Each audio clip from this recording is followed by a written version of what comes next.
হে আল্লাহর রসুল, আপনাকে খুব আনন্দিত দেখাচ্ছে, শুভ্র সমুজ্জ্বল হাস্যোজ্জ্বল দেখাচ্ছে, এর কারণ কি?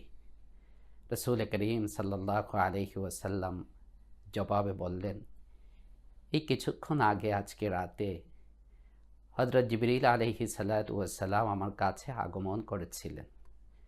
আল্লাহর পক্ষ থেকে তিনি আমার কাছে সালাম পৌঁছিয়েছেন এবং বলেছেন যে, হে মুহাম্মদ, আপনার উম্মতের কেউ যদি আপনার উপর একবার দুরূদ শরীফ পাঠ করে, আল্লাহুম্মা সাল্লি আলা মুহাম্মদ বলে কিংবা সাল্লাল্লাহু আলাইহি ওয়াসাল্লাম বলে, যে কোনো দুরূদ শরীফ পাঠ করে, বিনিময়ে আল্লাহ সুবহানাহু ওয়া তাআলা তাকে 4টি পুরস্কার দান করবেন।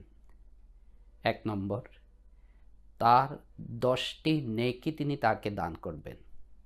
2 নম্বর, তার 10টি গুনাহ তিনি মোচন করে দিবেন। 3 নম্বর, তার 10টি মর্তবা তিনি বুলন্দ করবেন।